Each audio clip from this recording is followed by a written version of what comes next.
네, 이슈 피플 2부 이어가겠습니다. 축구공, 야구공처럼 둥글고 정말 어디로 튈지 모르는 시대에 우리는 살고 있는데요. 하지만 공처럼이라는 말이 아니라 진짜 공 얘기 해보겠습니다. 촉 좋은 기자입니다. 한준 풋볼 아시안 발행인 지금 스튜디오에 나오셨습니다. 안녕하세요. 안녕하세요. 예, 한 기자님. 지난주에 정말 기대했던 우리 축구 대표팀 경기 A매치가 있었습니다. 먼저 결과부터 브리핑해 주시죠.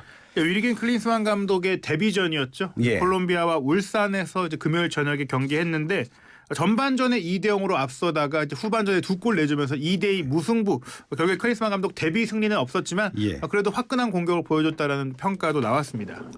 전반에 한 2대0 나오는 거 보면서 저는 한 4대0 나오는 거 아닌가 시원한 경기 하니까 생각했는데 후반 들어서 좀 처음에 아쉬웠어요. 그렇죠? 실제로 전반전과 후반전이 전혀 다른 경기였다고 할 수 있을 정도로 이제 분위기가 좀 차이가 있었는데요. 예. 전반전에 거의 우리가 2골 넣은 것뿐 아니라 내용상으로도 거의 지배를 했어요. 그런데 후반 시작하고 5분 만에 2골을 허용을 했는데 이 과정에서 수비적인 허점도 드러났고 예. 또 선수들의 체력적인 문제까지 드러나면서 우리의 숙제가 무엇인지 그리고 클린스만 감독이 어떤 방향성을 갖고 있는지도 어떻게 보자면 좀 드러났기 때문에 이 경기는 친선 경기고 평가전이니까 결과가 중요한 건 아니거든요. 예. 어떻게 보면 클린스만 감독이 그래도 색깔이 있구나 이런 것들은 좀 큰 성과였다고 할 수 있겠습니다.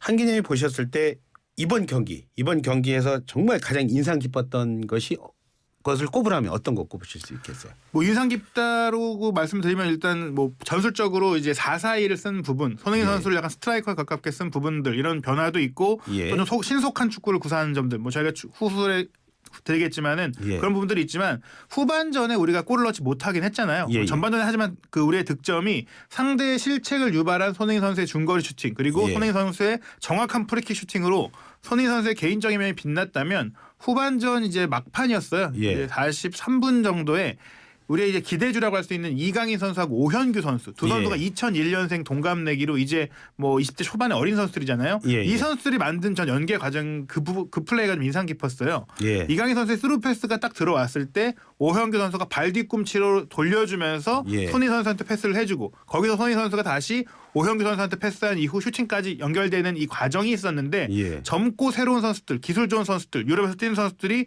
대표팀에 녹아들고 있는 이런 부분들 그리고 클린스만 감독이 확실하게 공격 작업에 있어서 크게 신경을 쓰는구나. 공격수 출신이잖아요. 예. 그런 부분들은 분명히 우리 팬들이 좀 기대했던 부분들을 좀 채워줬다라고 좀 할 수 있는 그런 장면이었습니다. 이게 전문 기자와 그냥 저 같은 그냥 보통 사람과의 차이군요. 저희들은 골만 넣으면 좋아하고 이러는데 그런 다양한 걸 다 보시는데 지금 오영규 선수 말씀하셨는데 저도 그 월드컵 때 좀 안쓰러웠잖아요. 예. 그래서 안쓰러움 때문에 이렇게 봤는데 어떻게 뛰는지 관심있게 봤는데 다른 건 모르겠습니다만 몸은 되게 가볍다 이렇게 저는 봤거든요. 네, 어땠나요? 이제 몸이 탄탄하고 가볍고 빠르고 이 선수가 예. 신체 조건도 좋기 때문에 물론 조규성 선수가 전반전에 나와서 정말 많이 뛰어줬고 부지런하게 예. 뛰어줬고 어떻게 보면 골을 넣지는 못했지만 조규성 선수의 장점은 손흥민 선수가 공격에만 집중할 수 있도록 좀 이제 굳은 일을 해주는 역할이거든요. 예. 근데 오현규 선수는 거기에 이제 그런 굳은 일을 해줄 수 있는 선수임에도 예. 좀 더 날카롭게 빠르게 좀 문제를 파고들 수 있다. 예. 조규성도 오현규도 신체 조건이 좋지만 그래도 조규성 선수가 조금 더 이제 그 포스트 플레이가 되는 장신 공격수라면 예. 오현규 선수는 그런 능력에다가 좀 빠른 속도를 갖고 있어서 측면까지 커버가 가능하고 조금 더 과감하다. 그렇기 때문에 앞으로 오현규 선수를 좀 더 기대해 볼 수 있는 그런 부분들을 좀 확인한 경기였다고 할 수 있겠죠. 바다에서 전술을 하면은 항공모함도 필요하고 예. 순양함도 필요하고 구축함도 필요하는데 지금 그런 다양한 선수들이 나오고 있다. 그런 점에서는 긍정적이라고 볼 수 있겠네요. 그렇죠? 그렇습니다. 일단 쓸 수 있는 카드가 많고 조규성이냐 오현규냐 누가 한 명이 주전으로 다 뛰는 게 아니라 번갈아 쓸 수 있고 함께 쓸 수도 있는 옵션들 게다가 이런 선수들이 젊은 선수들이라는 점 분명히 손흥민 선수가 아직 몇 년 더 잘해줄 거라고 기대를 하지만 분명히 이제 30대를 넘어갔기 때문에 새로운 스타를 필요로 하고 있잖아요. 예. 그런 과정에서 오현규 선수의 등장이라든지 이강인 선수의 꾸준한 활약 특히 후반전에 이 세 명의 선수가 함께 합작 플레이를 펼친 부분들은 다음 월드컵에 분명히 주무기에 될 수 있다는 그런 밑그림을 보여주지 않나 싶습니다. 또 하나의 관전 포인트가 바로 독일 월드컵의 독일 레전드 선수죠. 클린스만 감독이 돼서 우리나라 감독이 됐어요. 예. 어떻게 보셨습니까?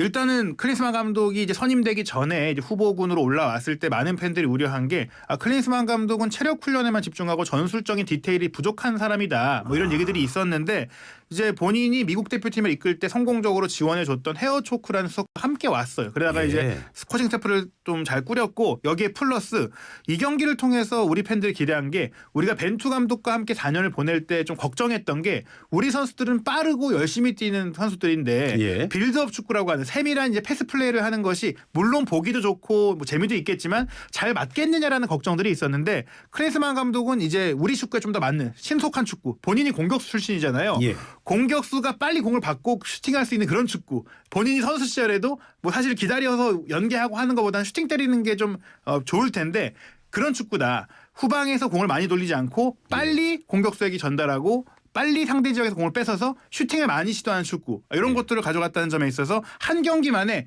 본인이 원하는 축구가 다른 거라는 걸 보여줬고 또 그런 과정 속에서 손흥민 선수가 지금까지 대표팀에서 너무 많은 역할을 했잖아요. 예. 슈팅하고 이제 마무리 패스를 하는 그런 득점에만 집중하게 만들어줬어요. 예. 그런 부분들은 이제 클린스만 효과라고 볼 수 있겠죠. 그렇기 때문에 손흥민 선수가 좋은 활약을 보일 수 있었다. 뭐 그렇게 보시는 거. 손흥민 선수 활약은 어떻게 보셨어요? 그렇죠. 사실 손흥민 선수가 2골을 넣기도 했지만 전반적인 위치가 높아졌습니다. 많은 분들이 예상할 때 보통 손흥민 선수가 왼쪽 측면 공격수잖아요. 예. 이제 가운데로 접고 들어가면서 중거리 슈팅 때리는 선수인데 예. 아예 가운데 나서 투톱처럼 기용을 했는데 예. 프리롤이라는 얘기를 많이 했어요. 가운데 있다는 얘기는 뭐냐? 프리롤이요? 예. 자유롭게 움직였다는 얘기인데 예. 왼쪽에 있을 때는 왼쪽에서 측면 돌파를 하거나 가운데로 치고 들어오는 두 가지의 동선밖에 없잖아요. 예. 중앙에 놓으니까 왼쪽으로도 가고 오른쪽으로도 가고 밑으로도 내려오는데 예. 사실 이전에 다른 감독들도 손흥민 선수를 다양하게 썼어요. 예. 슈틸리케 감독이라든지 벤투 감독도 예. 가운데 이선에 배치해서 영향력을 높이는 그 역할을 주기도 했었는데 예. 그때 손흥민 선수는 오히려 수비 가담도 많이 해야 됐고 미드필더 역할도 하면서 동료들을 지원하는 공격수로 프리롤을 맡았다면 예. 클린스만 감독은 골을 넣는 프리롤이다. 어디를 가든지 손흥민이 해결하는 프리롤을 맡겼다. 이런 부분들이 좀 가장 큰 차이자 보니까 손흥민 선수가 슈팅도 많이 때리고 골도 많이 넣을 수 있었던 겁니다. 아, 그건 감독이 너 프리롤이다 이렇게 지정을 해준 건가요? 지정이라기보다는 위치를 배치할 때 그 옆에 어떤 선수들을 어디에 배치하냐에 따라서 역할이 바뀌어지는데 그 전에는 손흥민 선수가 이제 도움을 주고 본인이 미끼 역할을 해서 황의조 선수가 골을 넣게 했다면 이 지금 전술은 조규성 선수가 앞에서 수비해주고 그 옆에 작은 정우영 선수라든지 이재동 선수가 옆에서 수비해주고 또 두 명의 미드필더가 뒤에서 지원해주니까 손흥민 선수가 수비를 할 필요가 없이 슈팅만 때리면 되는 그런 역할을 하게 된 거죠. 아, 그래서 그 영국 프로축구를 봤을 때는 손흥민 선수가 이렇게 공간 좁은 데서 막 해서 뭐 골도 넣고 하는데 우리 A매치 할 때는 그냥 손흥민 선수 넓은 데 돌아다니면서 그렇게 뛰어다니고 제일 잘하는 그랬던 선수니까요. 그리고 이제 그랬던 토트넘에서는 골을 못 넣고 있는 게 또 예. 토트넘에서는 케인이 그렇게 사실 이제 프리롤로 골을 넣는 손흥민 선수와 같은 역할을 하는 거예요. 예. 물론 손흥민 선수에게도 기회가 오긴 오는데 그래도 좀 케인을 지원해주는 역할을 한다면 지금 클린스만 감독은 한국 대표팀에서 마치 손흥민 선수가 케인처럼 예. 슈팅을 집중하는 그런 프리롤로 맡겼다. 예. 그게 가장 큰 차이라고 할 수 있어요.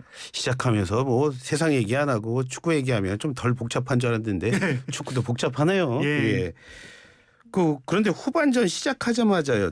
참 좋고 실점 아쉬웠습니다. 예. 우리가 수비를 잘못하면 뭐 어디에 문제가 있는 건가요? 아니면 또 그럴 수 있는 거 어떤 건가요? 일단은 이 장면들은 콜롬비아가 잘했다고 평가를 해야 될 것 같아요. 우리 대표팀만 또 축구 잘하는 거 아니잖아요. 예, 예. 전반전 내용을 딱 분석하더니 한국의 약점이 여기구나라는 걸 짚은 것인데 예. 기본적으로 우리가 오른쪽 측면 공격수들에게 당했거든요. 콜롬비아에. 예, 예. 그 얘기는 우리의 왼쪽 수비가 무너진 건데 아시다시피 전반전에 김진수 선수 주전 왼쪽 수비수가 부상으로 빠졌잖아요. 예, 예. 그러면서 이기재 선수가 들어왔는데 이 선수는 왼쪽에서 왼발 킥이 좋다 보니까 공격력은 좋은데 수비가 좀 아쉬운 면이 있어요. 게다가 후반전에는 수비형 미드필더인 정우영 선수도 부상으로 빠지게 되는데 몸 상태가 조금 안 좋았던 면이 있거든요. 예. 그리고 또 하나 우리 김민재 선수가 유럽에서 엄청난 평가를 받고 있는데 예. 나폴리에서는 왼쪽 수비수로 뛰지만 우리 대표팀에서는 오른쪽에서 뜁니다. 왜냐하면 예. 김민재 선수의 파트너인 이 베테랑 김영권 선수가 왼발잡이다 보니까 이 선수가 왼쪽에서 뛰는데 이 선수가 이제 이번 콜롬비아전에 A매치 100회 출전으로 센츄리 클럽에 가입을 했거든요. 예, 예. 근데 그 얘기인즉슨 마지막에도 좀 이제 나이가 들었다. 조금 이제 신체적으로 이제 여전히 잘하는 선수지만 노련하고 그 경험을 발휘하지만 굉장히 잘하던데요. 몸이 이제 조금 이제 힘든 거죠. 근데 예. 이제 김진수도 빠지고 수비형 미드필더 정영 선수도 몸이 좀 약간 불안정한 상태에서 김영호 선수까지 흔들리니까 김민재 선수가 그 자리를 커버하려고 왔어요. 예. 근데 그러면서 빈 공간으로 골을 먹은 거거든요. 예. 결국에는 우리가 김진수나 정우영 같은 선수들의 백업 자원도 좀 키워야 되고 또 김영호 선수가 이제는 몇 년 뒤면 은퇴를 해야 되는데 예. 김민재의 수비 파트너도 찾아야 된다. 이런 그 우리 스쿼드의 두께 문제 클린스만 감독이 앞으로 이 자리에 젊고 새로운 선수를 찾아야 하는 과제를 좀 봤다라고도 볼 수 있겠죠. 예.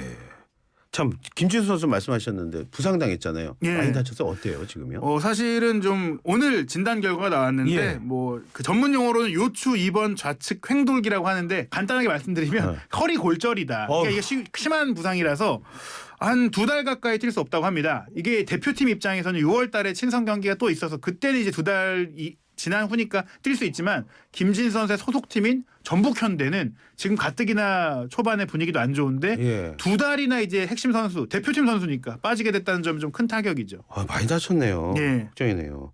대체로 그러면 선수가 이렇게 뭐 그 채워지는 건 어떻게 되는 겁니까? 예, 일단은 왼쪽 수비수가 한 명 더 있어야 돼요. 왜냐하면 이기재 선수가 있긴 한데 만약에 우루과이와의 경기를 하다가 이기재 선수도 만약 다치면은 뛸 선수가 있어야 되다 보니까 예. 울산 현대 설영우 선수를 대체 발탁을 급히 했습니다.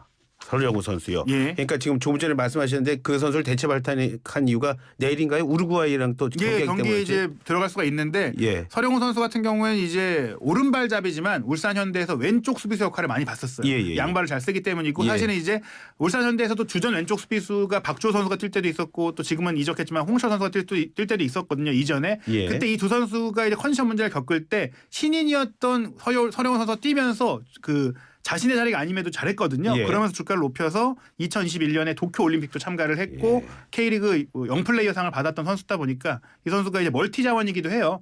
이제 윙도 되고 풀백도 되고 센터백도 되는 모든 걸 다 할 수 있는 선수다 보니까 뭐 이 선수를 뽑았던 것은 클린스만 감독이 좀 주목하고 있는 선수다라고 볼 수도 있겠습니다. 조금 전 말씀드렸지만 우루과이 경기는 어떻게 예상을 하고 뭐 있습니까? 개인적으로 개인적으로 우루과이와의 경기는 이제 우리가 리턴 매치잖아요. 예. 유리하지 않을까 싶습니다. 기본적으로 우루과이가 지난 그 카타르 월드컵 마지막 경기 가나전 때 예. 그 심판 판정에 선수들이 너무 강하게 항의를 하다가 4명이 징계를 받아서 이번 경기를 못 뛰어요. 예. 여기에다가 뭐 누네스라든지 뭐 벤탄쿠르라든지 당시에 주축 선수들 상당수가 또 부상을 당했어요. 예. 그래서 사실 한국 대표팀과 리턴 매치를 할 때 계약 조건이 월드컵에 뛰었던 선수 15명이 무조건 와야 된다. 그런 것이었는데 그걸 못 지키게 됐거든요. 예. 본의 아니게 예. 14명만 오게 됐어요. 그 이유가 예. 이제 부상과 징계 때문에. 그래서 이제 일부 초청비를 이제 감액하게 됐는데 그럼 또 초점이 또 감액합니까? 그래서 이제 많은 선수가 빠졌다는 것 자체가 그때보다 전력이 좀 약화됐다. 그리고 감독도 경질을 했는데 우리는 클린스만 감독을 선임했지만 아직 우루과이는 정식 감독 선임을 안 했단 말이죠. 예. 그런 점으로 봤을 때 이제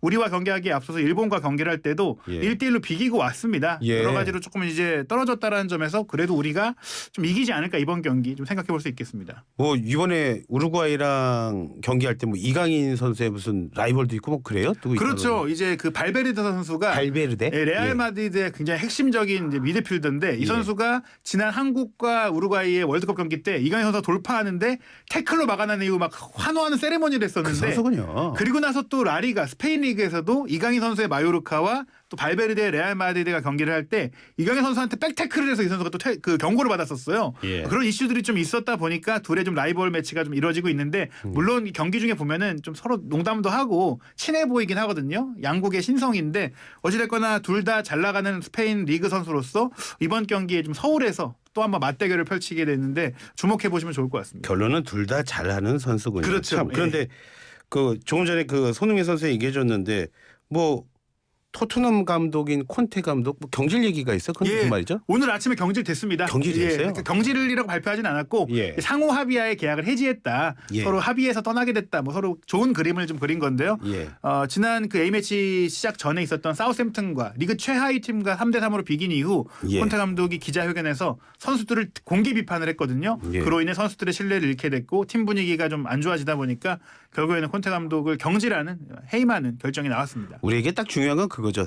경질된 게 손흥민 선수한테 도움이 될 것 같습니까? 아니면 손흥민 선수한테 마이너스가 되는 겁니까? 저는 도움이 된다고 생각을 해요. 예. 콘테 감독이 지난 시즌에는 손흥민 선수를 득점왕으로 만들어줬지만 예. 올 시즌에는 페리시치를 영입하면서 손흥민 선수를 조금 이제 이 좀 그 미끼 역할로 많이 쓰다 보니까 손흥민 예. 선수가 골을 넣는 플레이가 많이 안 나왔잖아요. 예. 지금 이제 콘테 감독이 해임되면서 콘테 감독이 소속 코치였던 스텔리니 코치가 감독 대행을 하게 됐지만 예. 실질적으로는 이제 메이슨 코치가 전술을 짜기로 했거든요. 예. 근데 메이슨 코치가 뭐 이전부터 손흥민 선수와 관계가 좋았고 또 손흥민 선수를 잘 살릴 수 있는 전술 디테일을 갖고 있기 때문에 물론 뚜껑을 열어봐야 되겠지만 그래도 콘테 감독식으로 축구를 안 하게 됐다는 것만으로도 기대를 가질 수 있는 요소일 것 같습니다. 네, 오늘 말씀은 여기까지 듣도록 하겠습니다. 고맙습니다. 감사합니다. 예, 지금까지 한준 풋볼 아시안 발행인과 함께했습니다.